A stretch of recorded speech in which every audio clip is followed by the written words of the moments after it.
Hello, my name is Zachary Frankfurt, and today I will be discussing with you your company's proposed Italian business expansion. I am currently an accounting and finance sophomore at the University of Oklahoma, and I have studied abroad for a semester in Italy. You may be asking yourselves, why is it important for our company, Frankfurt and Company, to be culturally knowledgeable? It's important for your company to be knowledgeable in the cultural areas of Italy because in doing so, you will raise your company's productivity and profitability. You will look more astute and less ignorant to other Italian businesses in the area. Today I will be discussing three major areas: social customs and family life, education and religion, and the attitudes and values that may be a little bit different in Italy than they are here in America. First, it's always good to go over some basic demographics of the country you will be expanding into, which in this case is Italy. From a business standpoint, the gross domestic product is not currently increasing in Italy, which could pose some slight problems to your business that you might need to adjust to.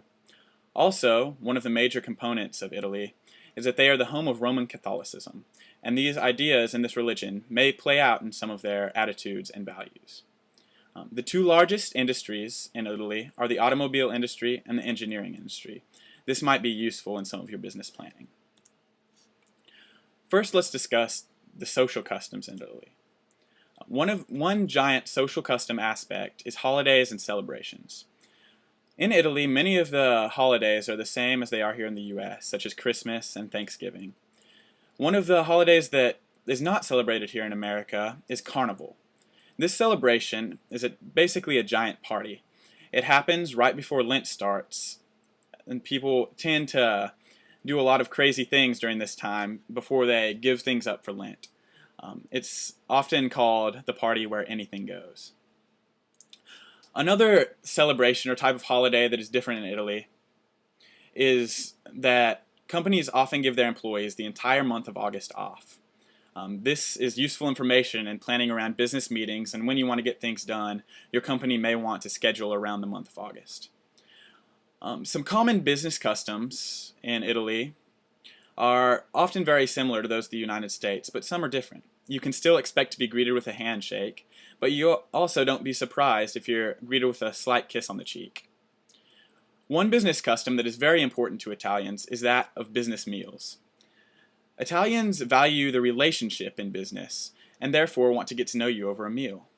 At these meals, it's important to know that the person sitting at the center of the table is often the most important guest, or the guest you're trying to get to know the best. It is important that you also sit towards the center of the table so that you can carry on conversation with all your Italian business counterparts without leaving anyone else out. Next, I'll discuss with you the family life that goes on in Italy. There is a stark contrast between the north half of the country and the southern half of the country. In the north, just the close family unit lives together, per se, your mother and two sons. In the south, however, your extended family would live with you. Grandparents, aunts, uncles, all live in one giant compound and tend to rely on each other for emotional and financial support. The traditional Italian large family is still held true to more in the south than the north half of the country. Italians place a great emphasis on important family gatherings such as weddings, births, and funerals. It is not out of the ordinary for Italians to have weddings that last 12 hours with parties, meals, lots of receptions, and things like that. Another custom that happens at birth is that children are anointed with oil. This is part of the Roman Catholic religion, and this is very important for extended family members to be there as well. Next, I will discuss with you the education of Italians. This is very important in realizing the educational background that the Italians you will be doing business with most likely come from. Just like in America, there are elementary schools called primary schools and high schools called secondary schools. It is required that all students at least complete high school or secondary school. One thing that differs from the United States is the amount of students that go out of the country for college and attend universities. There are still many very nice universities in the country of Italy that many students go to, but a very large percentage go other places in in Europe, such as England, where they can attend Oxford or Cambridge. This is important in realizing that in doing business, you'll have a much more diverse group of people in the schooling that they have had. So you might have many different business ideas that could actually play out to be a positive thing in the way that people think about things from different standpoints. The religion of Italy is mainly Roman Catholicism. This is obvious because Italy houses the Pope and the Vatican and is the birthplace of Catholicism in general.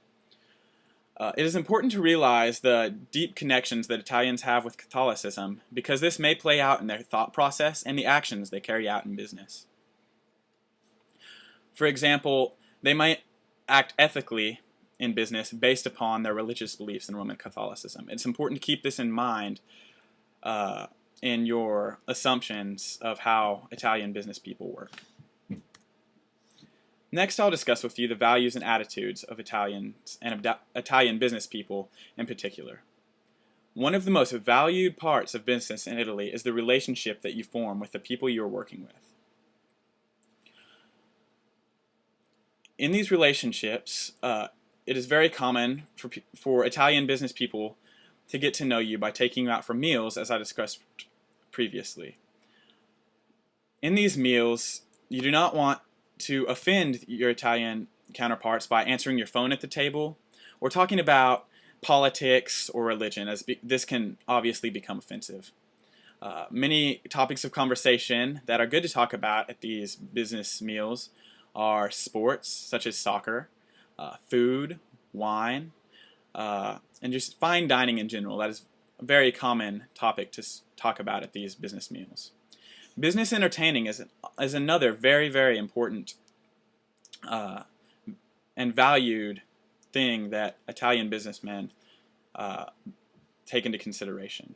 It is important that you take potential clients or co-workers out and entertain them, whether it be out for dinner or just out to have a drink or maybe to your house for a party. This ties directly back into making relationships in the business community. In summary, Italians are very similar to the United States business people in many ways, yet their culture is very different in some other aspects.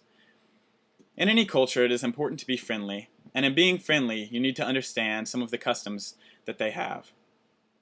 I would say that the most important thing to come away with when thinking about Italian business is the value that Italians have on a relationship. If you want your company to be successful when expanding to Italy, make sure that you tell your employees to put an emphasis on the relationships they build with their business counterparts in the country of Italy.